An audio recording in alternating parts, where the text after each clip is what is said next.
بچه‌ها به کانال یوتیوب من خیلی خیلی خوش اومدید. این آقا امروز پنجشنبه است. فکر کنم اینجا وای نمیسته وایسین. اونجا که امروز پنجشنبه است، من پنجشنبه کار خاصی ندارم و آفم. گفتم که بیام یه ویدیو بگیرم. یعنی کلا می‌خواستم یه کاری انجام بدم، بعد گفتم که خب بذار تبدیل به چالشش کنم و بیام ویدیو بگیرم. بعدم نمیدونم، حالا فکر کنم جالب بشه. دیگه گفتم یه چالش 24 ساعته بزنم، 24 ساعت فقط غذای خیابونی. بعد یه سری جاها درآوردم از چت جی پی تی که خودم تا الان نرفتم و ایستگاه‌های متروش خیلی نزدیک به هم بود. و گفتم که خب مثلا میتونم همه اینا رو با هم دیگه توی روز برم و مثلا در قالب یه چالش 24 ساعته در بیارم. بعد دیگه دیروز این ایده رو به یکی از دوستام گفتم، اونم گفت منم کاری ندارم، بیا دنبالم با هم دیگه بریم و اینا. دیگه الان من از باشگاه اومدم، دیگه گفتم که برم خونه یه چیزی بخورم. البته چیز خاصی خیلی نمیخوام بخورم، فقط میخوام برم یه شیک پروتئینی بخورم که زحماتم توی باشگاه هدر نره و چی دیگه اونو بخورم که بعدش یه کل روز بعد غذای خیابونی بخورم دیگه. آها، بعد یه بودجه محدودی هم واسش گذاشتم. بودجه اول می‌خواستم 400 تومن بذارم و گفتم فکر کنم خیلی کم میشه چون یه روز کامله دیگه، و گفتم حالا 500 تومن میذارم.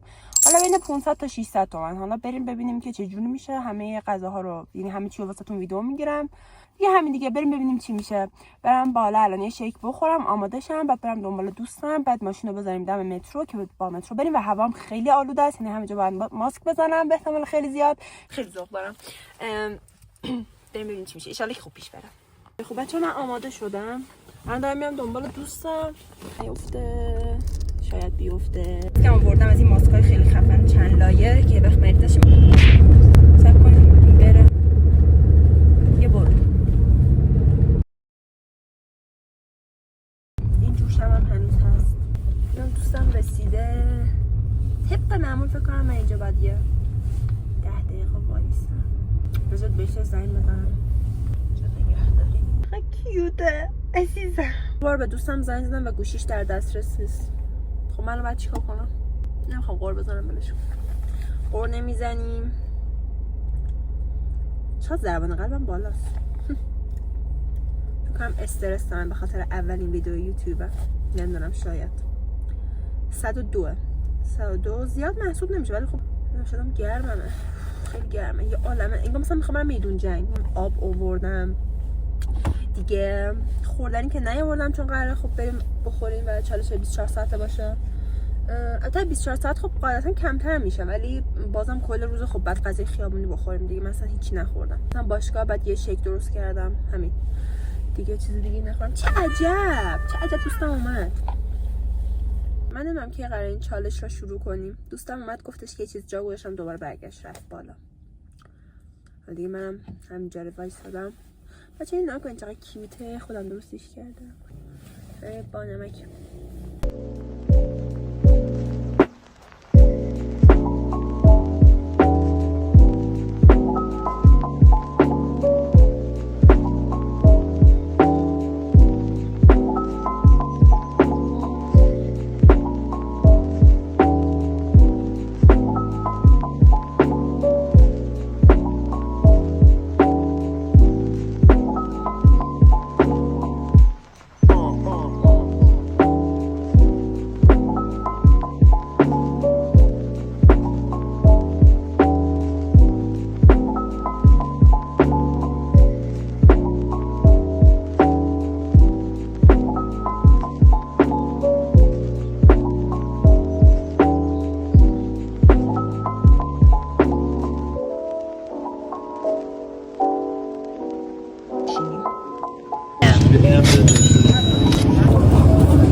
اینجا چه کریسپیه که اصلا میمیرم برای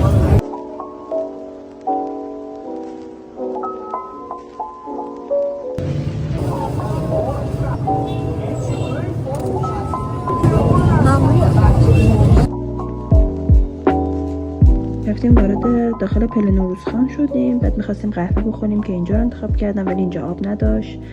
بعد دیگه اومدیم جلوتر داخل یه پاساژی یه جا رو پیدا کردیم و خوشبختانه گفتن که ما همیشه همه چیمون وصله و اینجا نشستیم و قهوه‌مون رو خوردیم.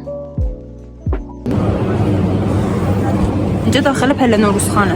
وای سمبوسش خیلی خوشمزه بود، خیلی خوشمزه بود. دوتاش با هم شد 130. باز کنیم نمیشه. واو. شمو کارامل بده. همیشه بازار میومدم ولی هیچ وقت متوجه این همه مکان برای غذای خیابونیش نشده بودم. این موقع واقعا خیلی تو دلم مونده بود، خیلی دوست داشتم اینو امتحان کنم. و یا این کباب لقمه یا که پایین زیر پله پاسا شیرازی بود فکر می‌کنم. برای همین اینا رو یادم میمونه که توی پارت دوم حتما برم و اینا رو امتحان کنم.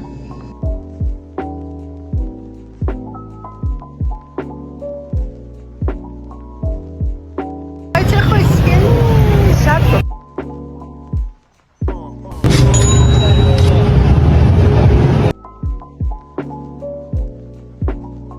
امام خمینی.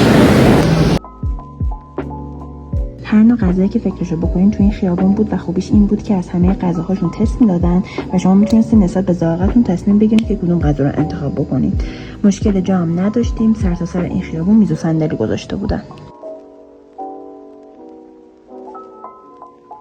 نه نمیشه.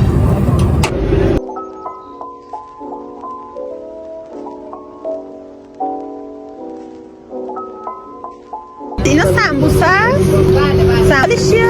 داخلش چیه؟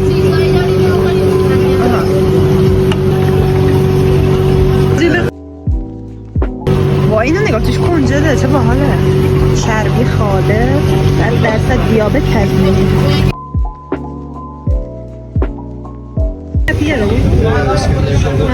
روش ماست و اینا میریزن، ماست و کره میریزن. ماست میریزن.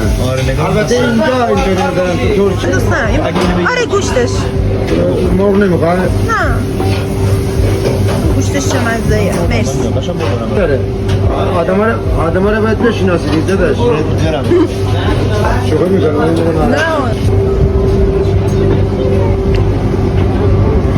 همه جا آب تو خیال داره. ماست شیش هست اینو خونه هم نمیتونی درست کنی.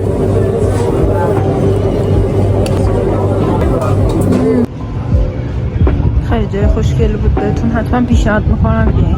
اینجاش هم شلوار و اینا داره. انقدر چیز شیرین خوردم.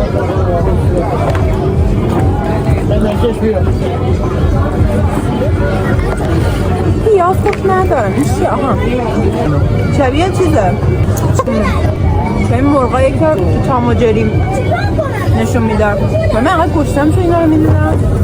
خیلی شیکموه. اینم بهش بدم یا اینم هست بخوریم. سرده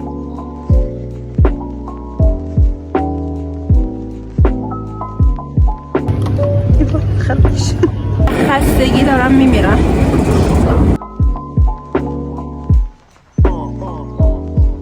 خستم داشتم رفتم تو میله. رسیدیم.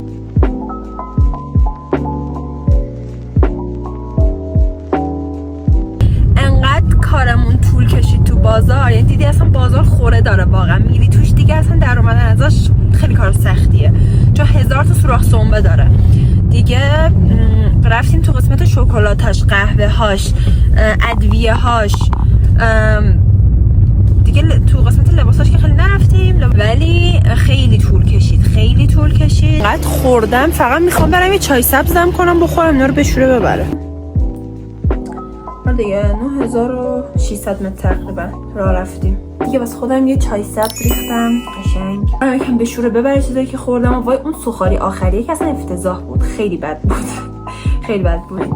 آره آخه دوستم گفت مثلا سوخاری نخور از اینجا، مثلا مشخص خوب نیست، ولی دیگه هوس کرده بودم دیگه. منم که شیکمو اصلا هیچیشو نتونستم بخورم. نه کلا چجوری بود، 3 تا بال گرفتم یا 2 تا بال، یه دونه روم گرفتم با یه ذره مثلا قارچون، یعنی قارچشی که اصلا نتونستم بخورم. بعد فقط اون رونه رو خوردم یه کمی، بقیه‌اشو اصلا نتونستم بخورم. روشو باز می‌خواستم بخورم که دیدم مثلا خیلی کهنه و اصلا یه مزه روغ اصلا خیلی بد بود دیگه. اونم روشو مثلا به زور یه ذره سعی کردم بخورم دیگه نخوردم. ولی اون یه چیز دیگه که دوستم گرفته بود، مثلا با هم دیگه گرفتیم و اینا، اون خوب بود، بد نبود، ولی بازم اونقدر من خیلی دوست نداشتم. ولی دوستم خیلی تعریف میکرد، مثلا میگفت مثلا کیفیتش خوب بود و اینا. دیگه همین دیگه بچه‌ها، دیگه آخر ویدیو واسهتون یه دونه جدول میخوام درست بکنم از جاهایی که رفتم. من خودم انتظار داشتم که یکم معدم بیشتر یاری بکنم، مثلا چیزای بیشتر بتونم بخورم، ولی واقعا اصلا نشد، چون غذای بیرون همجوری چرب هست اصلا. واقعا دیگه نتونستم، دیگه کشش نداشتم دیگه. همین دیگه، اگه دوست داشتین حتما این ویدیو رو لایک کنین، مثلا کامنت بذارین، من برم این چایمو بخورم و همین. خدافظ.